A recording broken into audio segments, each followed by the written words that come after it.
So I wanted to talk this morning about dealing with obstacles. And normally when we talk about obstacles, we think about external obstacles, things that get in the way, appointments that get changed, long lines at the grocery store, whatever. Okay. But I want to talk about inner obstacles today because that's, I think, more relevant to our practice, or at least more fundamental to our practice. And no matter how diligently we practice, we're going to encounter inner obstacles probably daily, if not, fairly often. And we really notice them when we sort of slow down, when we stop our busy lives, when we bring attention to our inner experience. That's when they tend to kind of bubble up. And when on first becoming quiet with our practice, with our meditation practice, very often lots of unfinished business will bubble to the top. Which is why initially getting quiet, starting this practice can be difficult. It can be challenging. It can be upsetting.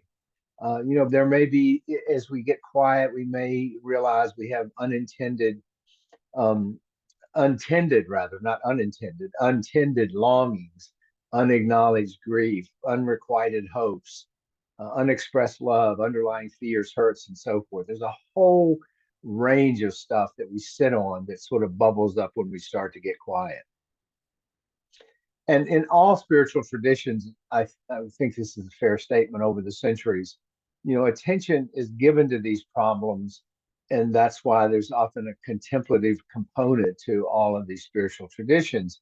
And as we address them, welcome them, confront them, deal with them, whatever, our understanding of them deepens, and ideally our compassion for ourselves and our struggles and our challenges and our obstacles deepen. Um, and through these, dealing with these, our path kind of unfolds before us. This is a quote from the Thai forest master Ajahn Chah, who's pretty well known in the West because he was Jack Kornfield's teacher, and Kornfield brought his wisdom to the West. And he says, Ajahn Chah says, quote, "Where do you learn the most, when times are easy or when times are hard? Where do you learn the most? When times are easy or when times are hard?"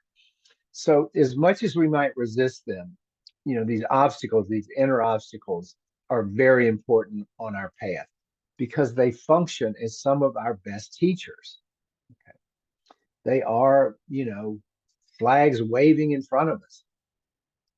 And by looking at them and dealing with them and welcoming them, if you will, we're provided with opportunities for acceptance, accepting the parts of ourselves that we would just as soon ignore, learning new ways of coping, learning new ways of problem solving, learning new ways of holding these challenges in a skillful way.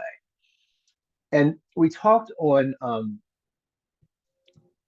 the other day about setting intentions. And I think one of the we talk mostly about equanimity, but one this is a cousin to that talk because part of setting intentions is setting intentions to deal with these inner obstacles, to not look away from them, to not push away from them, to not get so busy that we distract ourselves from them. Okay. And throughout history, in all spiritual traditions, obstacles have been seen as teachers. They may frame it differently, but it comes down to that, I think. The Buddha taught that we should begin where we are with the common hindrances of physical pain, but also restlessness, anger, doubt, fear, all the hindrances that he taught, and use them as beacons to sort of shine a light on where the work needs to happen. Okay. So instead, we don't resist them. We don't try to get rid of them. We don't run away from them. We don't ignore them, which usually keeps us stuck. We name them, we acknowledge them with kindness, and we surround them with mindfulness and compassion. Okay. We just sort of welcome and hold them. And that seems so counterintuitive. It seems so contrary to reducing our suffering. But that's the paradox, because as we embrace them, as we lean into them, we they lessen, they become more manageable. We're not in a constant wrestling match with them that I talk about. We essentially drop the rope that I often talk about rather than a tug of war. We make space for them. We soften around them. And as we face them without resistance, they tend to disperse, they transform, they become manageable, they become tolerable. Okay. And yes, sometimes they can be quite intense and quite unpleasant, but without resisting them and with patience, they will eventually change. That is the whole point of acceptance.